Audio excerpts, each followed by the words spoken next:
James Bond isn't just fantasy. He's a warning system. And sometimes he saw the future coming. Hi, this is Dan. And Tom.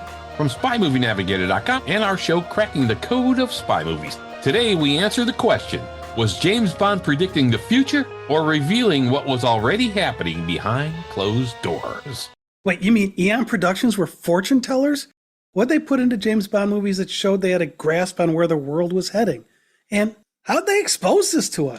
Yeah, now, the James Bond movie did something fascinating. They tracked how global power was changing. Now, this is pretty good for movies. Sometimes, before the rest of the world even noticed, EM Productions really was brilliant in so many ways. So you're saying Bond wasn't predicting the future? He was really revealing what was happening behind closed doors already? Well, exactly. But that, in a way, can predict certain things that will or might happen.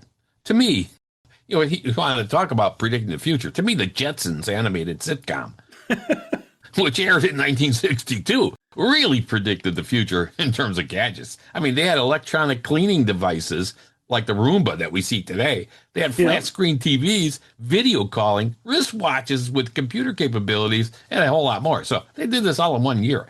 But okay, all right, back to Bond. Now, that was only on for 1 year. Wow. 1 year, yeah. I think it was like 24 episodes. Now, a lot of this predicting kind of stuff here really happens in the Bond movies through the villains. Now, when you look at the villains across the decades, you see a pattern. Their goals change as the world changes. In the 1960s, the villains' focus was often on conflict between nations, traditional Cold War tensions. Ideology and economic power dominated in the 1970s and 80s. The 1990s moved into media and information control. The 2000s introduced cyber warfare. In the 2010s, we moved to things not being controlled by one villain. It's a fully networked intelligence world with bioengineering. So all along the way, these threats became less visible. They were more systemic and more intimate. And sometimes they seemed like they were ahead of their time. So what you're saying is we went from Dr. No trying to just hack missiles to let's hack the planet. Yeah, pretty much. And the amazing part is that Bond movies often explored these ideas before they became everyday headlines. And so, I mean, that was pretty brilliant. Yeah, now as you listen to this episode, think through these questions and leave us a comment.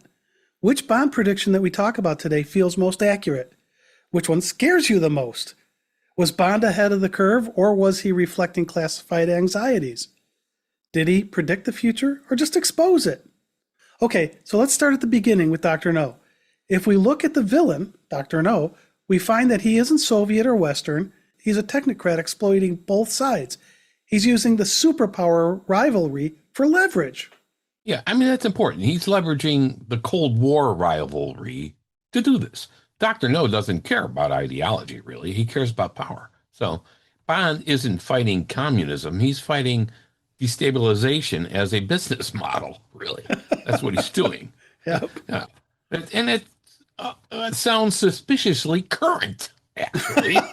Yeah, I think you got that From right. 1962 to 2026. Yeah. Holy gee. Yeah, this idea definitely feels modern. I mean, because today, what we're talking about corporate influence, intelligence contractors, non-state actors. There's a big thing right now.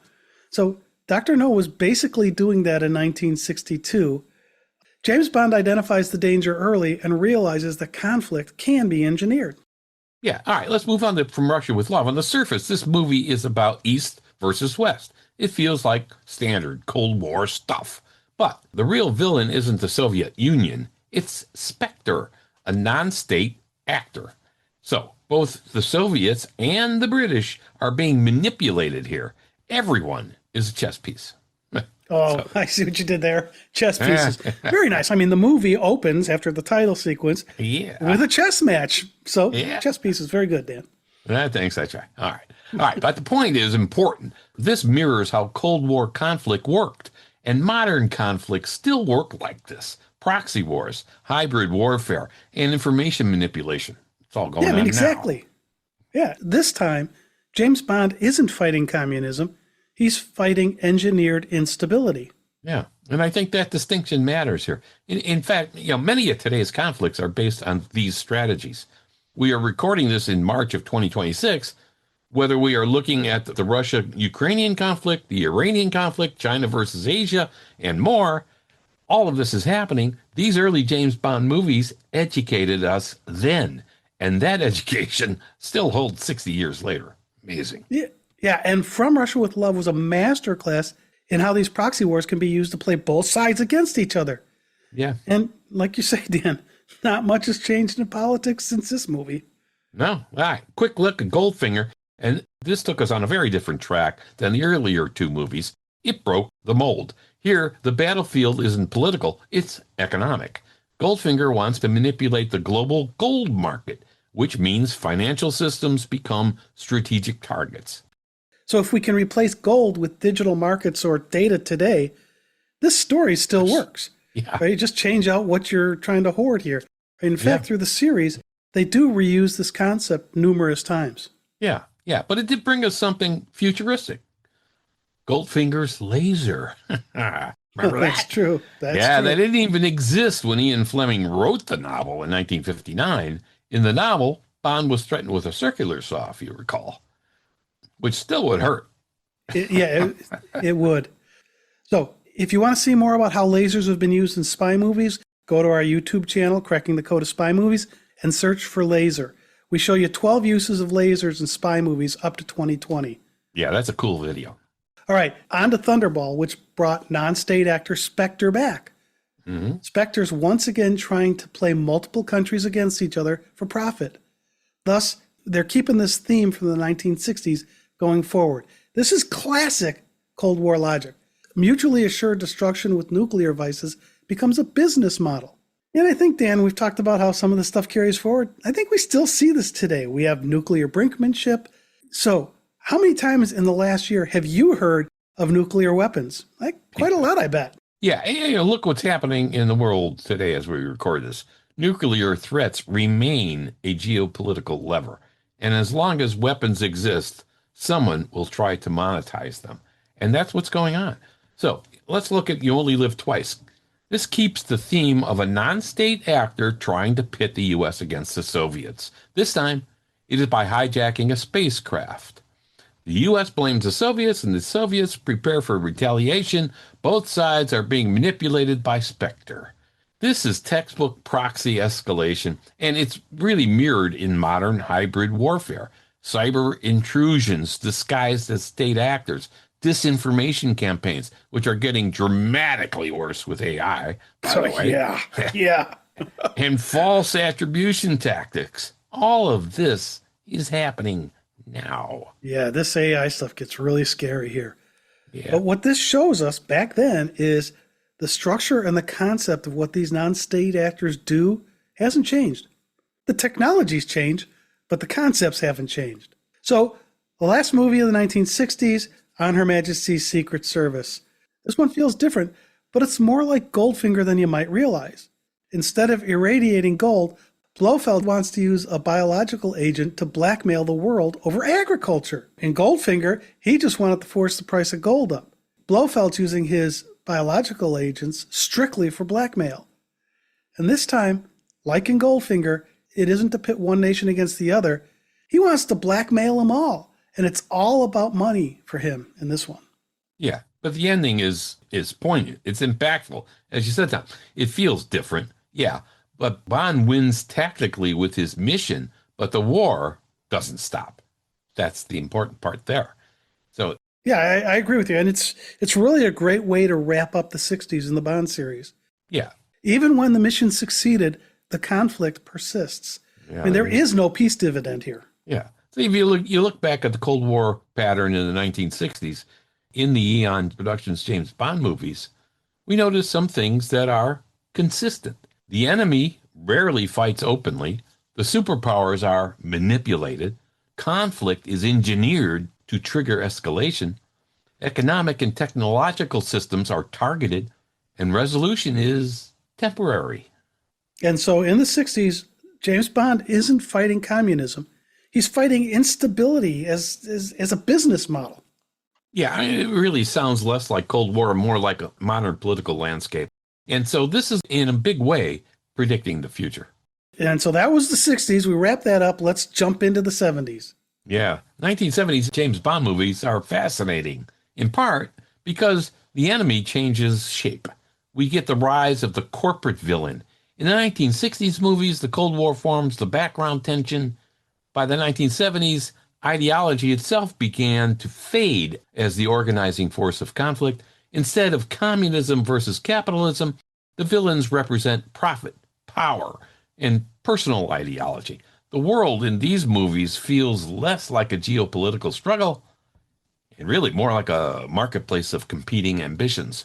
Well, So yeah, and again, it, power yeah, and all that. absolutely. And so it's really cool to see this because there's a shift here. I mean, this shift reflects the real geopolitical mood of the decade. The Cold War was entering détente, colonial empires were collapsing, and multinational corporations were becoming extremely powerful actors. And the Bond movies quietly mirror that transition, starting with Diamonds Are Forever. In this one, Blofeld is no longer trying to provoke superpower conflict the way Spectre did in the earlier Bond movies. Instead, he builds a space-based laser weapon, and he plans to auction its destructive capabilities to the highest bidder. Yeah. He's using the Cold War to become a commercial opportunity. Superpower rivalry isn't the objective here. It's the product being sold. Yeah. That reflects that emerging idea in the 1970s that global conflict should be monetized. Power Of was course. shifting. Yeah, why not? Make money. Power was shifting away from governments towards actors who could manipulate markets, resources, and technology. And we see some of that today. Elon Musk is pretty powerful. Yeah. But he shut off all of the internet access for the Russian military. Yeah, when he shut down Starlink for them. It's like, wow. Yeah. You can do Yeah. it. You can do a lot there. And you see Right. a lot of this again in these early Bond movies. Yeah. And so we'll jump into Live and Let Die. Yeah. And All right. it's different. There's a transformation here, and it's not just that we have a new actor playing James Bond. So Roger Moore is playing James Bond here. Yes, we get a new actor, but this shift continues to happen. And here in Live and Let Die, the central antagonist is not a political revolutionary or ideological agent. He's a villain who runs a crime empire built around heroin distribution. His goal is simple. He wants to dominate the drug market by giving away free products until his competitors collapse. Now, we kind of get this reused in License to Kill years later, but there, Sanchez wasn't giving it away, but he still wants to control the drug market. Yeah. Now, this is pure economic warfare. The conflict has nothing to do with East versus West. It resembles the rise of transnational crime networks that expand throughout the 1970s and even through the 1980s. And today, we see major battles going on between drug cartels and other agencies of governments. It's in the news every day. We see it now with all kinds of things happening in the Yeah, Caribbean, really. for instance. Really, just a little, just a little. So again, Bond was very much looking into this crystal ball. Yeah, he's no longer confronting an ideological adversary. He's confronting a global business model. Now, we had an energy crisis in the 70s. And again, the timing of this episode is kind of interesting. So there was an energy crisis in the 1970s that also reshaped the Bond universe. And that shift appears most clearly probably in The Man with the Golden Gun. Yeah. Because that movie centers around a revolutionary solar energy device capable of solving the global energy shortage. So rather than nations competing for it, the device becomes a commodity. The villain, Scaramanga, is a professional assassin, and he treats killing as a specialized service. I love the fact that it's great the way they've got him set up here. Yeah, yeah. And so the energy technology itself is treated as a strategic asset to be controlled by him. And again, moving away from country versus country. And this definitely mirrors the real world of the 70s, right? I mean, when we had that the oil shortage, oil shocks and energy shortages suddenly turned natural resources into geopolitical weapons. And again, it's amazing how that mirrors today. The ideological struggle fades into the background. resource control becomes the true prize. Yeah, by the end of the decade of the 70s, the villains begin to pursue visions of the future rather than political victory. And we get this vision clearly laid out in two almost identical plots in both of the next two movies. The villain wants to rebuild civilization. Yeah, I would call Yeah, that ambitious. yeah, that's one word for it. Yeah. Man. I mean, Ambitious. you talk about the villain stakes going up here. Holy jeez. All right, now the first, of course, is The Spy Who Loved Me, with Stromberg's desire to wipe out the human civilization on Earth because he wants to do this by using one of the 1960s themes we talked about, by pitting the British against the Soviets by launching their nuclear missiles at New York and Moscow. This would start World War III, You and think? yeah, yeah, and human life on Earth would cease to exist. Mutually assured destruction. Yeah, Stromberg would then rebuild civilization under the sea with him in charge. Wow. I mean, okay. So, yeah, he's going to use politics and the Cold War to achieve his goal, but it's really all about his undersea world, which I always thought, I loved the movie, The Spy Who Loved Me. I thought his wacky idea of building a civilization under the water was one of the most ridiculous ideas I've ever heard. But anyway, Hey, I love the movie. there's a little bit of fantasy there, but the concept of trying to control is there, and they bring it forward again in Moonraker. And this Right? whole World War III thing, we're kind of worrying about that now. Yeah, exactly. Now, in Moonraker, we have almost the same story, except partly because of Star Wars, we go to space instead of underwater. Yeah, same story. Here, Hugo Drax isn't interested in communism or capitalism. He believes humanity itself is flawed. And so he wants to destroy civilization, much like what Stromberg wanted to have happen. Yeah, right? Stromberg and Drax. He wants to repopulate the Earth with genetically selected survivors from a space station. Sounds a lot like Hitler trying to always recruit the same kind of person, right? Mhm. So this represents a striking shift.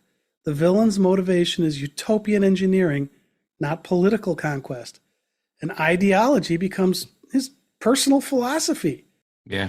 So the Cold War framework is almost gone entirely here. And what replaces it is something closer to a technocratic extremism, I guess I'll put it.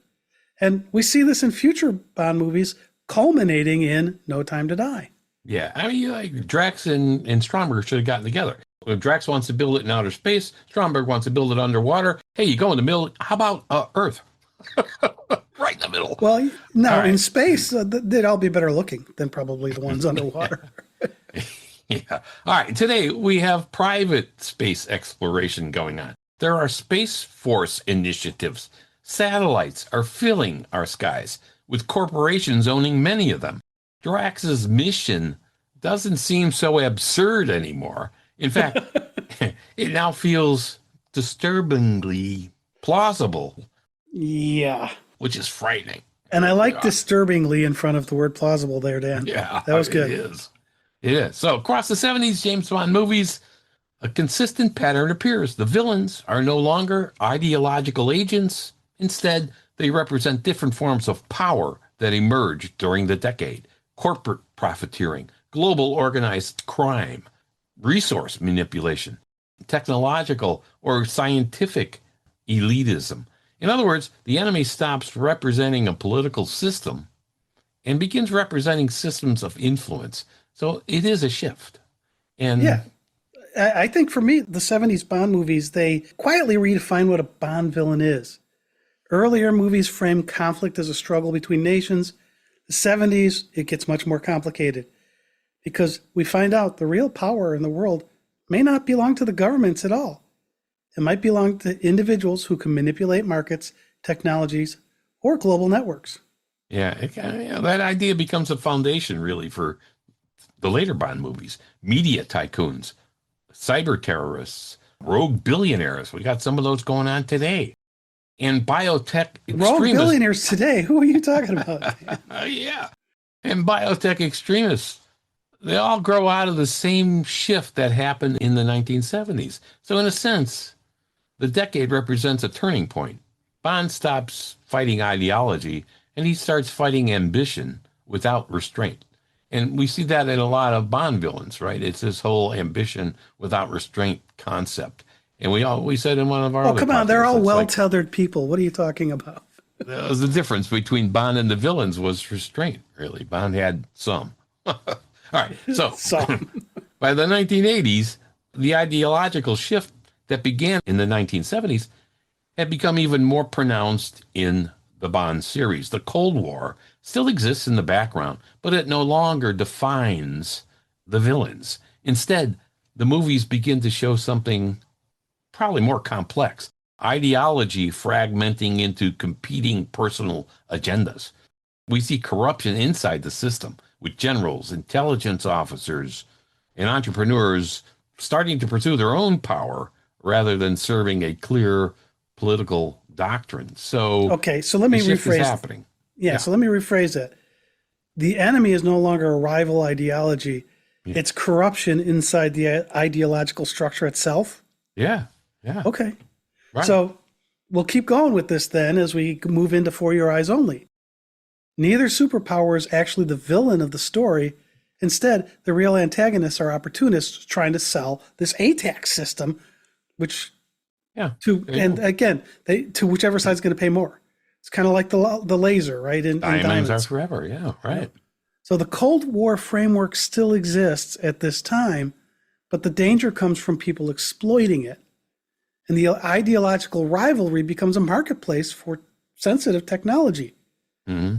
This mirrors the early 1980s world when intelligence services increasingly worried about espionage, technology leaks, and rogue brokers operating between superpowers. What was really key at that time? I mean, you could argue that this also mirrors the world today. No, it's true. Right? It's true. Now, a different form of ideological erosion appears in Octopussy.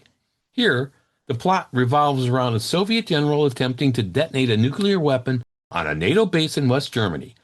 The goal is not traditional warfare. Instead, the general wants to trigger a Western disarmament movement by making the attack appear accidental. What's striking is that the plan is opposed by the Soviet government itself.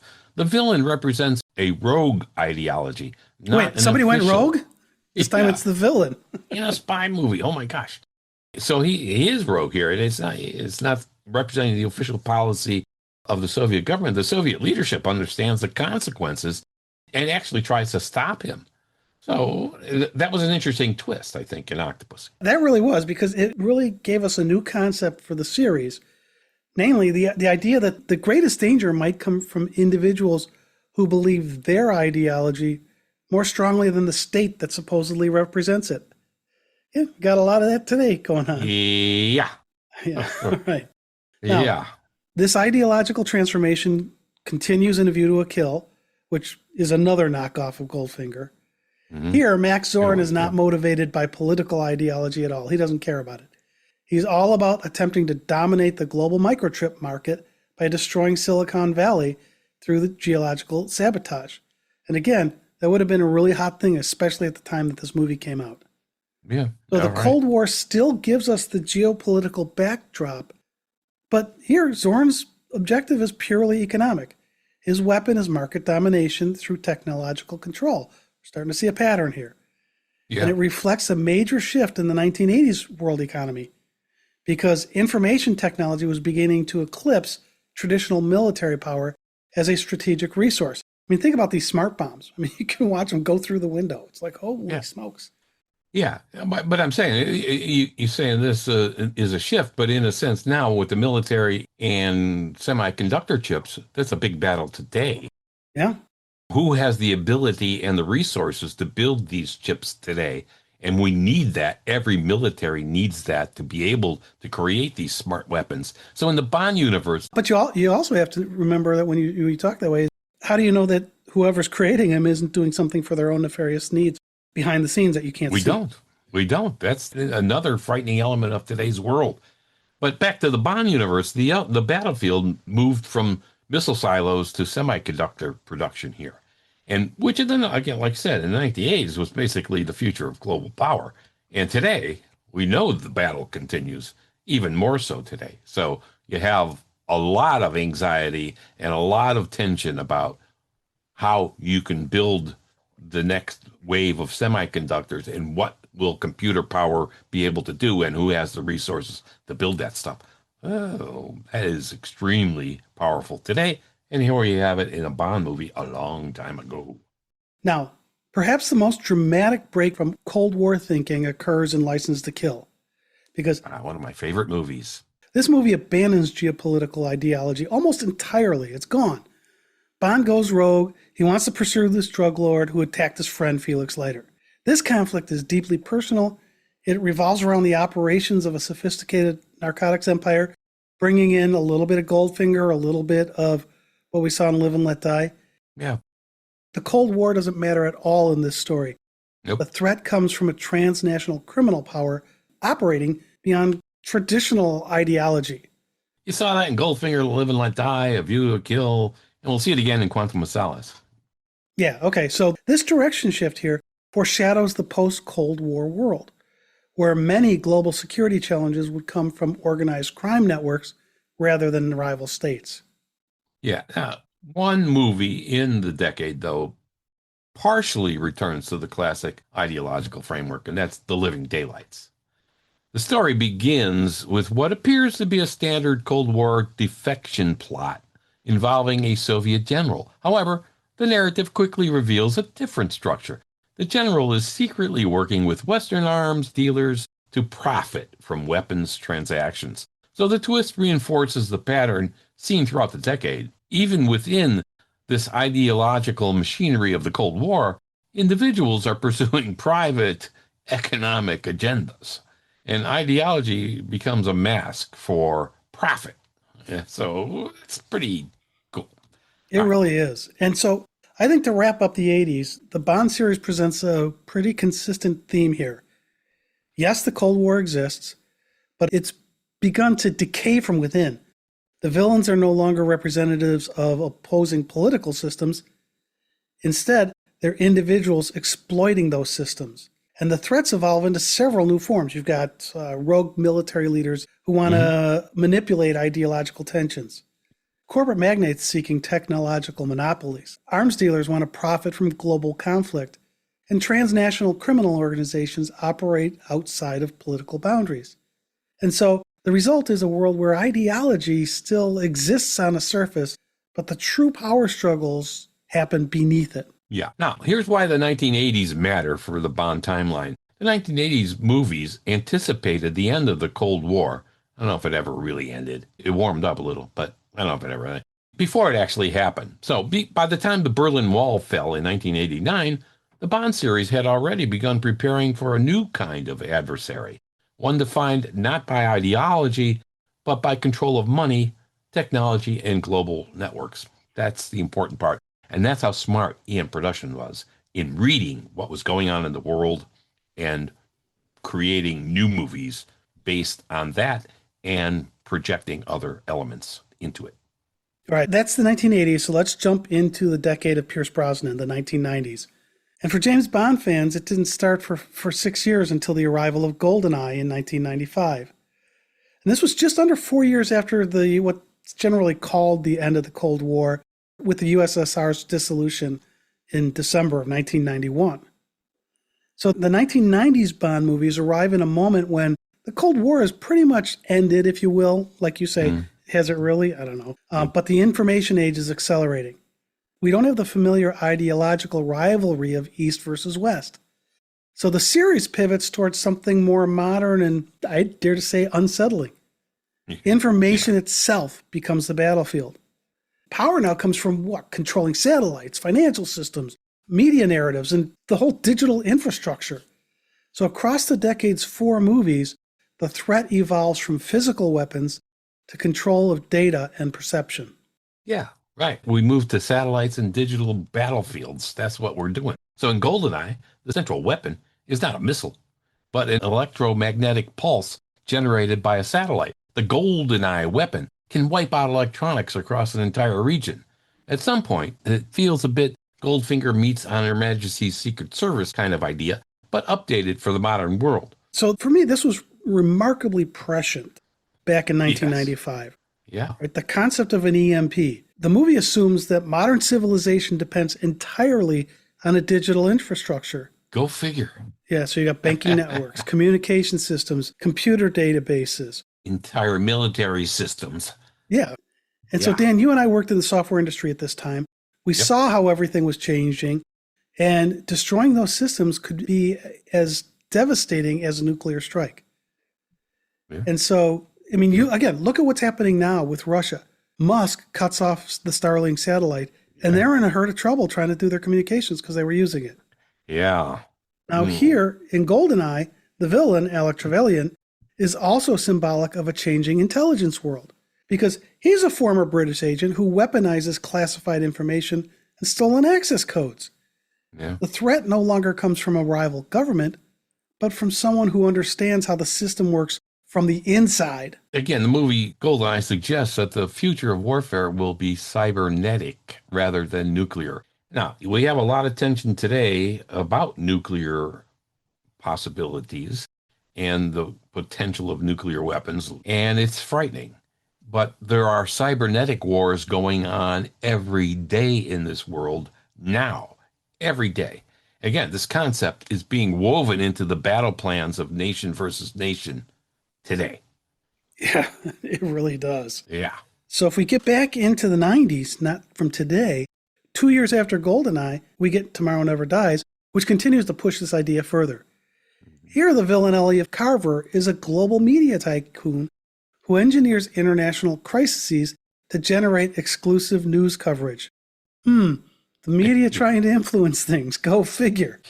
Because whoever controls the story controls public reaction. They control government policy and ultimately the course of world events. Yeah. Now, you got to remember, this movie appeared years before social media, and yet its premise feels strikingly contemporary. It anticipates a world where misinformation, media manipulation, and algorithm-driven outrage can influence geopolitics. We see today where countries control the message that they deliver to their citizens. We see it happening today in several countries. The citizens hear exactly what the media wants you to hear. Even in the United States, we have left and right political leaning media coverage, and one hates the other. It's dangerous, it's scary, and it's happening. Well, and they look at the same thing and give two totally different viewpoints. So today, where you get your news matters, and the media is still trying to manipulate us like Carver was doing in this movie. Yeah. So in this story, the battlefield is not land or sea. It's the information ecosystem itself. Yeah, I mean, Marshall McLuhan talked about this in the 1960s in his book, The Media is the Message. We see this happening all around the world. We just said it. The media tells us what they want us to hear. And in some countries, it's horrendous how it's manipulated. Again, predictions in the Bond movies, even though around that time, you had Rupert Murdoch and all those issues too, but still. Issues with Rupert Murdoch. Okay. Yeah. All right. But the theme becomes more personal in the next movie, The World Is Not Enough. Although the plot centers on oil pipelines and energy markets, the deeper struggle revolves around intelligence and manipulation. Electra King's power comes from understanding what everyone else believes and exploiting those assumptions. Well, yeah, and at the same time, we've got the nuclear expert, Renard. Yeah. He's another evolution of the Bond villain. Because he can't feel pain, he becomes a symbolic figure for the increasingly detached nature of modern warfare. Yeah. Decisions that affect millions are now made in a distant control room, far removed from the consequences. Yeah, in this movie, the weapon is not merely oil or nuclear material. Like you said, it is strategic knowledge and psychological manipulation. That's frightening. And again, predicting a lot of what would happen in the decades to come. Yeah, absolutely. All right, so by the late 1990s, governments and corporations alike were becoming dependent on these digital systems. Satellite surveillance, global telecommunications, and electronic financial markets, they were transforming how nations interacted. And the Bond series captures this shift by gradually redefining the villain's toolkit. So instead of armies or missiles, the antagonists wield satellite networks, global broadcasting systems, financial data, intelligence databases, Each of these tools represents a new form of leverage over the modern world. Yeah. I mean, when viewed together, these four movies of the decade trace a clear evolution. The early Cold War movies treated power as something physical, territory, weapons, or ideology. The 1990s movies argue that real power lies elsewhere. The Cold War may have ended, but the struggle for power simply migrated into a new domain. By the end of the decade, the Bond series has effectively predicted the defining conflicts of the 21st century: cyber warfare, information manipulation, and battles over digital infrastructures. Wow, the battle's no longer visible. It is the network behind the world that we see. This is going on now, and these early Bond movies in the 90s predicted it. And with what we're seeing with AI images today, what we're seeing isn't reality. Right. And so it wasn't just the Bond series. Mission Impossible takes this theme as its direction too. Yeah, yeah. Right? So the whole spy movie genre starts taking some of this on. All right, let's move on. By the 2000s, the trajectory that began in the 1990s became unmistakable. Although we only got 3 Bond movies in the 2000s, the Bond series fully moves into the digital age, where cyber warfare, surveillance networks, and information control replace traditional military threats. The Cold War, it's gone. Even the media-dominated world of the late 1990s began to evolve. Now the focus is on the control of systems, the digital infrastructure that runs the governments, intelligence agencies, and financial networks.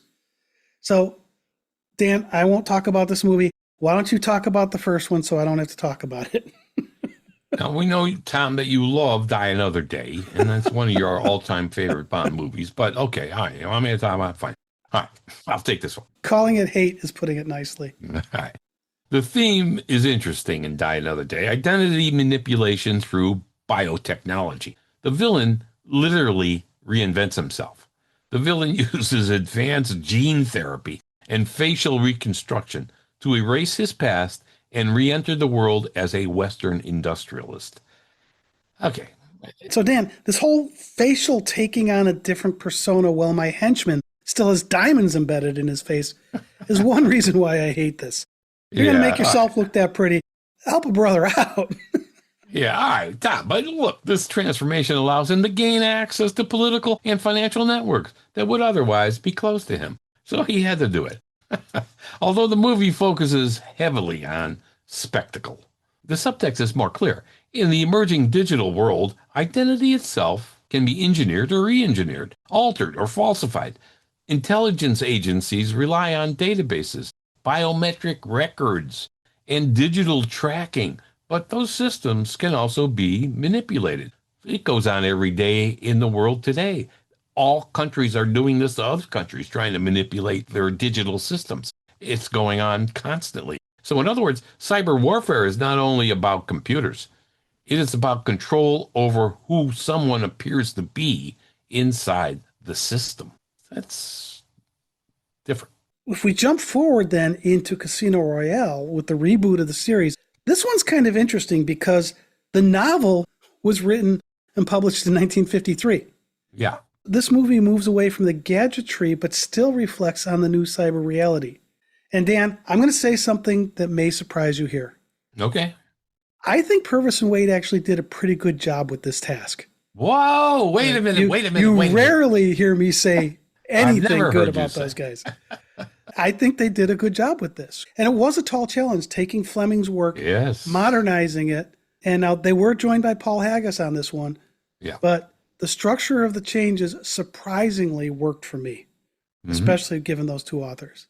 Yeah. Now in this one, the villain Le Chiffre, he manipulates global markets and electronic financial systems. And this movie quietly acknowledges that modern conflict increasingly revolves around the financial networks that move billions of dollars instantly across borders. Yeah, and you see this today, right? This reflects the early 21st century security landscape, where intelligence agencies today become deeply focused on tracking digital financial transactions to disrupt terrorism financing. I mean, you hear about this constantly today. Yeah, in this world, economic systems become part of the cyber battlefield. Yeah. All right, the Quantum of Solace pushes this idea of network power even further. The villainous organization Quantum operates through an invisible web of influence.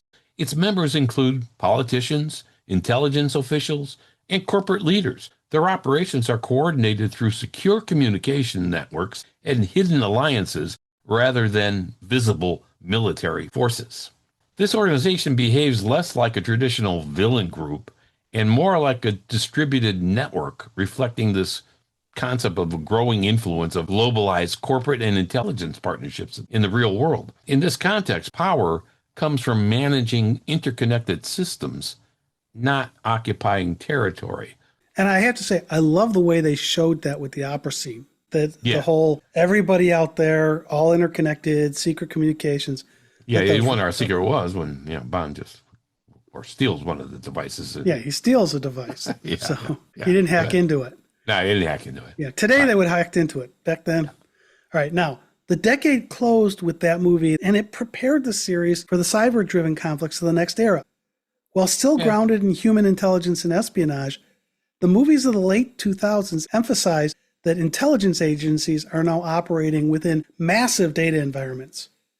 And by this point in the system, the world Bond inhabits depends on surveillance from satellites, encrypted Yeah. communications, digital intelligence archives, global monitoring systems. These networks form the background of modern espionage.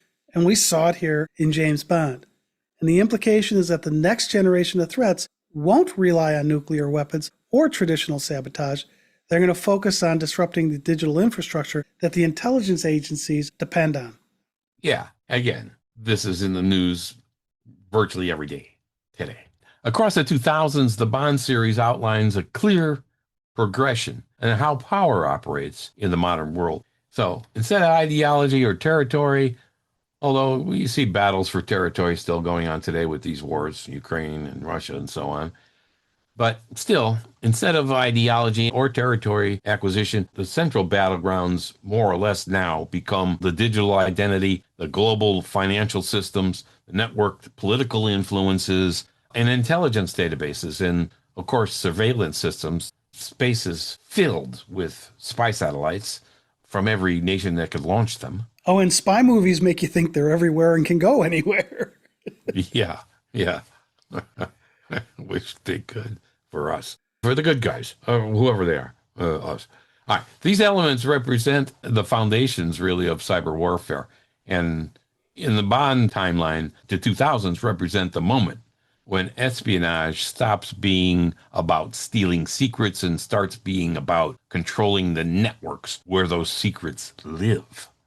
Okay, So so you're still going to get the secrets, you're but going to now still you want get to control the networks where they live. it. So now we jump into the 2010s. This evolution we've been tracing enters a new phase. Earlier decades moved from ideology to markets to media influence, then to cyber networks. But in the 2010s, the movies ask a deeper question. What happens when the entire intelligence systems becomes vulnerable to its own data? The threat becomes the data itself. And as I mentioned earlier, it isn't just Bond. We see this in Mission Impossible as well. Mm-hmm. So instead of focusing only on cyber weapons or hacking, the movies explore the consequences of a fully networked intelligence world with leaks, surveillance overreach, digital archives of secrets, and erosion of institutional control. Yeah, and that shift begins dramatically in Skyfall. The movie opens with a list of undercover agents being stolen and released online. The Mission Impossible knock list, anyone? Yeah. I mean, a list stolen of agents. Oh my God. The threat is not a missile or even a cyber attack in the traditional sense. It's the exposure of information, critical key information. Agents begin dying because their identities are revealed.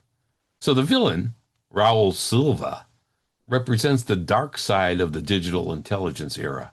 He, like Trevelyan in GoldenEye, is a former MI6 cyber operative who understands the agency's networks better than anyone else.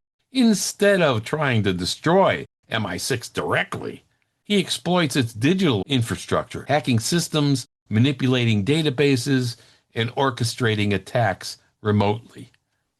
Silva's strategy reflects a new reality. intelligence agencies are now dependent on digital systems that can be turned against them.